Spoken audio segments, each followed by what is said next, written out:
Yo, hello and welcome back to another video. You're here for a reason, so I'll be showing you how to make a teleport GUI just like simulators where there's a button here, you press it, a frame opens up and there are multiple teleport buttons. I'll be showing you how to do that in a very quick time. This is easy, I'm just going to show you quick. First what you want to do, you want to add a part.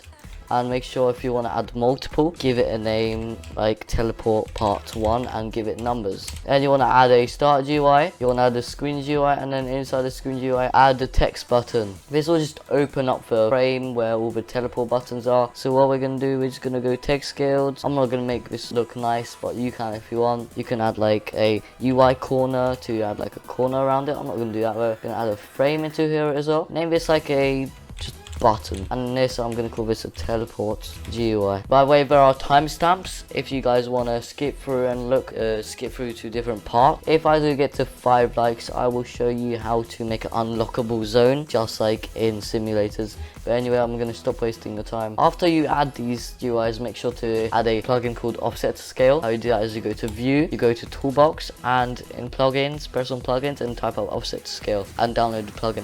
Every time you add in a GUI, press on the GUI and then go to your plugins, press offset to scale, because this helps out with scaling and how it looks. Otherwise on phone and other devices that you're not using, it will look all bugged and different. So what we're gonna do, this button, we're gonna add a local script, and we're gonna make it so script.Parent on mouse button one click connect function. What this does is when we press this button, this script inside of here, whatever we place inside of here, will be run. So we're gonna set the visibility of this to true when we press this button. So we're gonna do script.Parent.teleport GUI.visible equals true. So when we press this, the property of visibility in this will become to true. So now what you want to do, you want to go into this teleport GUI. I'm actually going to just add a UI corner, just make it slightly neater. In this teleport GUI, I'm just going to make it easier to see for myself, adding some color. And I'm going to add a text button. You could add a scrolling frame so you can scroll through, but I'm not going to do that. I'm obviously going to go plugins, scale, down here, and make sure to have text scale on. The fonts I recommend for simulators are Luckiest Guy. Luckiest Guy is a nice font. Bangers is also a really nice font for simulators, and also Gotham Black. Gotham Black, I go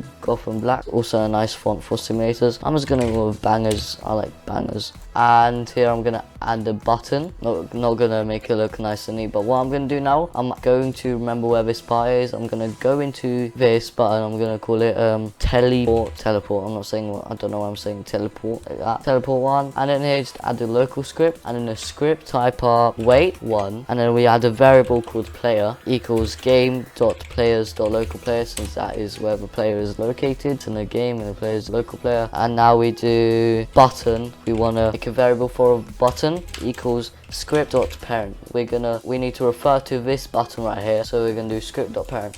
Now you want to do debounce, local debounce equals false, and then here we're going to make a function called teleport. So we're going to do function teleport, and then in the function we are going to do we're going to do if not debounce, then debounce equals true. Under here we're going to type up LowerTorso. We're going to make another variable called LowerTorso equals player.Character.LowerTorso. Now this one won't be highlighted and it won't show. Type it up. You have to remember it. We go LowerTorso.CFrame equals. Now make sure to link these up. So how we do this, you try find where this is located. So game.workspace.teleport part 1. So when we press this button, we will be teleported to this part.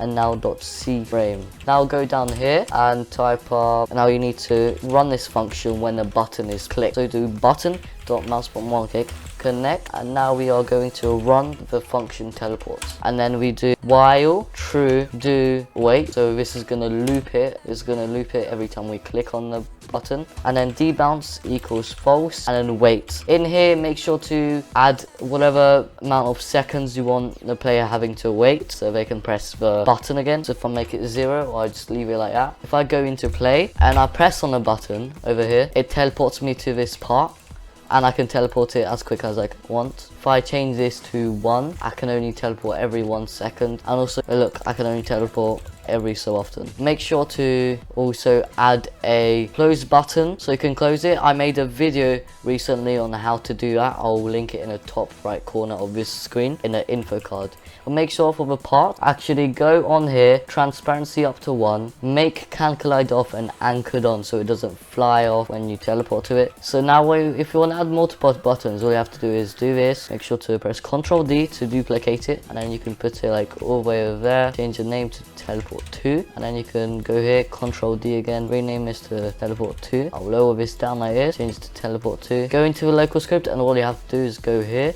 and change it to 2. Now if we go into here, we should be able to teleport to this one, and then we can teleport to this one as well. But if you guys want to know how to make a close button, I've made a video for that a few weeks ago, and I also showed you how to make a click sound for the GUI in the top right corner, as I said earlier. But anyway, if you guys did enjoy, if this helped you out, helped make your game, then please subscribe and like. It really helps me out a lot.